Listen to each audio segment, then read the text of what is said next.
What a terrible day for bag holders. What's going on, guys? It's Ricky with Technical Solutions here with another super quick market update. As many of you guys have seen, markets have been pulling back, especially crypto. Today, we officially hit lows of sub $90,000 per crypto. And again, proving once again, it is never a good idea to buy speculative assets at all-time highs with leverage. We've made numerous videos when these stocks and everything was pumping.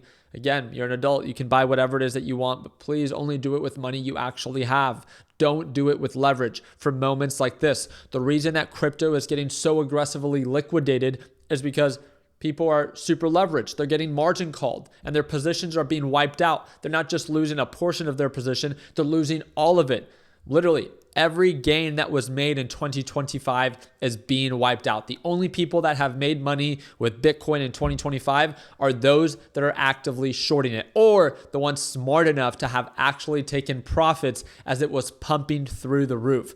With that being said, the reason that there is so much uncertainty with the overall market right now is that US jobless claims rose to 232,000, proving once again that the labor market is weaker than what was originally expected. But again, NASDAQ market is showing a lot of quick changes of direction. One of the things that I quickly want to show you is one moment we're aggressively selling off, another moment we're recovering. Please be very careful with this. The reason I say this is that although it looks bullish right now, overall market sentiment has still been incredibly bearish, which is why one of the stocks that I'm paying attention to right now is SQQQ. SQQQ actually goes up when the NASDAQ market goes down. So it's cool. It's cool that NASDAQ is trying to pump up right now, but for how long? And how long will it actually hold at these levels? If you look at it, we're going back to retest the same previous highs that it had right when the market opened and then quickly ended up getting rejected. So the more that it pumps up, eventually, if it ends up giving it back, then that's money that I make off of SQQQ. And that trade is actually a trade that I'm actually taking on the Moomoo trading application. If you guys haven't checked it out, feel free to do so. You can have more than one trading application, especially if you're based in the US.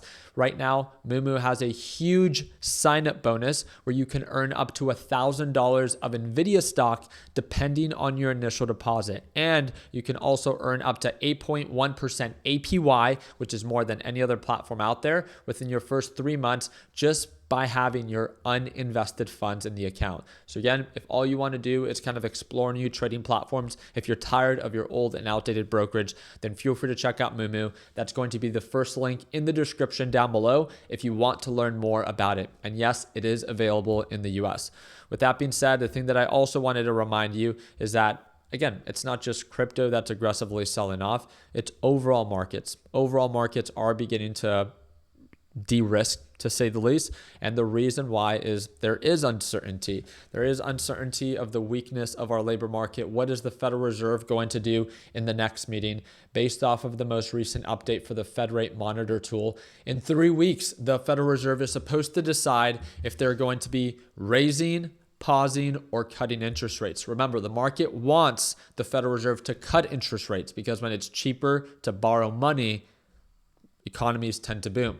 But as of right now, there's a higher probability that the Federal Reserve is going to pause, proving once again that the Federal Reserve is not here to save you, right? They made it very clear. And because of the government shutdown, they weren't getting access to all of this government data that they needed to make more of an informed decision. So as of right now, again, this can change, but as of right now, the Federal Reserve is expected to pause in the next meeting, which is why markets are, again, so uncertain. And Trump is trying to do anything and everything to try to pump up the market. I want to remind you that we are still supposed to receive an update whether Trump's tariffs are actually going to stick. Remember, now he created this random $2,000 stimulus to try to sway the average American that, oh, these tariffs were created for you.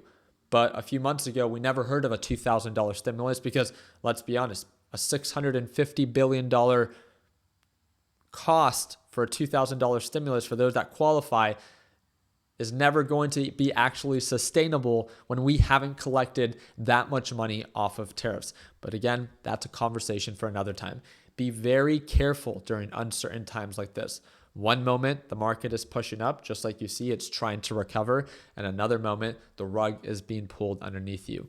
Again, overall market sentiment looks to be a little bit more bearish lately. So be careful with your position size. Be careful with being too aggressive. And please be careful with leverage.